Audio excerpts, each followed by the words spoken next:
Dire adieu à un chien bien-aimé n'est jamais facile. C'est une décision déchirante, souvent accompagnée d'une profonde tristesse et d'un sentiment de perte immense. Le lien que nous partageons avec nos chiens est unique et spécial. Ils sont nos compagnons, nos confidents et nos membres de la famille à fourrure. Leur amour et leur loyauté indéfectible enrichissent nos vies de multiples façons. Lorsque vient le temps de dire au revoir, cela peut sembler insupportable. Nous pouvons être aux prises avec des sentiments de culpabilité, de doute et de chagrin accablants. Il est important de se rappeler que vous n'êtes pas seul dans cette épreuve. Des millions de personnes ont aimé et perdu des chiens dévoués. Ils comprennent la profondeur de votre chagrin. Je me souviens du jour où j'ai dû dire au revoir à mon labrador bien-aimé, Orson. Sa queue, autrefois une image floue de bonheur, s'était ralentie en un léger battement. Ses yeux, autrefois brillants et pleins de malice, étaient désormais emplis d'une paix fatiguée. Cela me déchirait le cœur de le voir ainsi. Orson avait été mon compagnon fidèle pendant plus d'une décennie, et l'idée d'une vie sans lui me semblait inimaginable. Mais en le regardant, j'ai su qu'il était temps de le laisser partir. Son énergie autrefois débordante s'était estompée, remplacée par une tranquillité silencieuse. Les promenades que nous avions l'habitude de partager, remplies d'un enthousiasme sans bornes, étaient devenues lentes et laborieuses. Orson me disait, à sa manière, qu'il était acceptable de le laisser partir.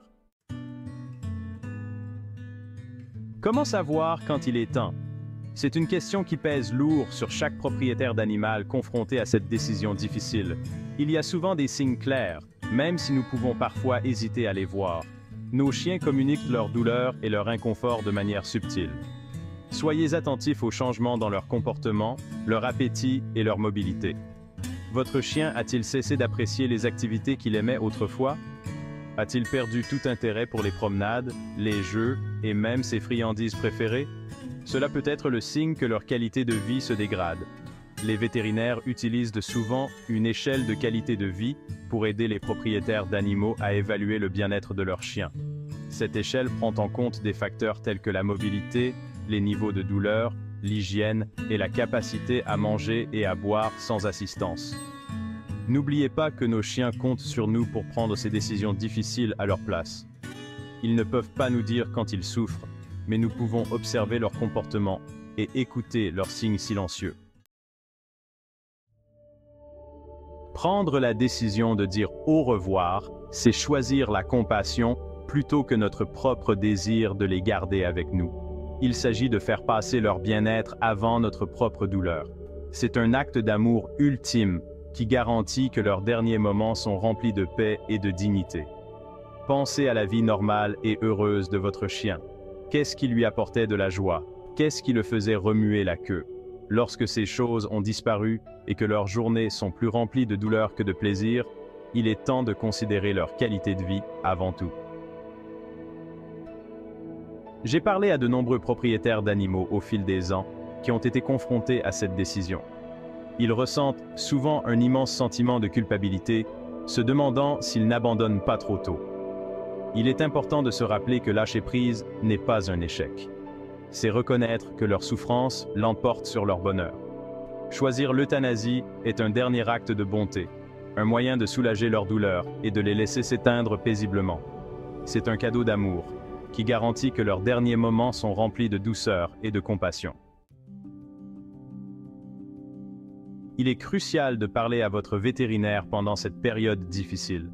Il peut vous offrir des conseils médicaux, évaluer l'état de votre chien et vous aider à comprendre les options qui s'offrent à vous. Il peut également vous fournir des ressources et un soutien pour vous aider à prendre des décisions éclairées concernant les soins à apporter à votre chien. N'oubliez pas que vous n'avez pas à traverser cette épreuve seul. Appuyez-vous sur votre famille et vos amis pour obtenir un soutien émotionnel. Partagez vos sentiments, vos peurs et votre chagrin. Ils peuvent vous offrir réconfort et compréhension pendant cette période difficile. Envisagez de rejoindre un groupe de soutien pour la perte d'un animal de compagnie ou de parler à un thérapeute spécialisé dans le deuil des animaux de compagnie. Ces ressources peuvent vous offrir un espace sûr et de soutien pour gérer vos émotions et entrer en contact avec d'autres personnes qui comprennent votre douleur. N'oubliez pas que vous avez le droit d'être en deuil. vous avez le droit d'être en colère, triste et confus. Ce sont toutes des émotions naturelles face à la perte d'un compagnon bien-aimé. Accordez-vous du temps pour guérir et n'ayez pas peur de demander de l'aide en cas de besoin.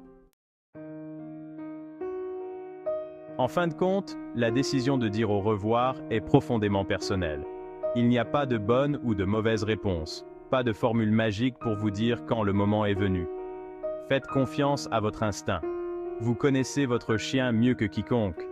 Écoutez votre cœur. Il vous guidera vers le choix le plus compatissant pour votre ami à fourrure. Si vous êtes aux prises avec des sentiments de culpabilité ou de doute, rappelez-vous que vous prenez cette décision par amour. Vous choisissez d'épargner à votre chien de nouvelles souffrances. Parlez à votre chien, même si vous pensez qu'il ne peut pas comprendre vos paroles. Dites-lui combien il compte pour vous. Rassurez-le en lui disant qu'il peut partir en paix. Parfois, le simple son de votre voix peut lui apporter du réconfort dans ces derniers instants. N'oubliez pas que vous ne l'abandonnez pas. Vous le laissez partir avec amour et dignité. Le processus d'adieu peut être paisible et doux. De nombreuses cliniques vétérinaires proposent l'euthanasie à domicile, ce qui permet à votre chien de s'éteindre dans le confort d'un environnement familier. Entourez votre chien d'amour dans ses derniers moments. Laissez-le se blottir sur son lit préféré, entouré de ses jouets préférés. Parlez-lui sur un ton apaisant, en lui rappelant toute la joie qu'il vous a apportée dans votre vie. Si possible, demandez aux membres de votre famille d'être présents pour lui dire au revoir. Les enfants, en particulier, peuvent tirer profit du fait de participer à ce processus, car cela les aide à comprendre et à faire face à la perte. Une fois que votre chien est décédé, prenez le temps nécessaire pour faire votre deuil. Certaines personnes trouvent du réconfort à enterrer leur animal dans un endroit spécial, tandis que d'autres choisissent la crémation. Il n'y a pas de bonne ou de mauvaise façon d'honorer sa mémoire. La douleur de perdre un chien témoigne du lien incroyable que vous partagiez. Ces empreintes de pattes restent à jamais gravées dans votre cœur, un rappel de l'amour inconditionnel et de la joie qu'il a apporté dans votre vie. Son souvenir continuera de vous apporter réconfort et consolation dans les années à venir. Célébrez sa vie. Partagez des anecdotes sur ses pitreries, ses bizarreries et sa loyauté indéfectible. Gardez son souvenir vivant dans votre cœur. N'oubliez pas que l'amour que vous partagiez ne connaît pas de limites. Il transcende le monde physique et continue de vous relier, même après sa disparition. Il est peut-être parti, mais il n'est jamais vraiment oublié.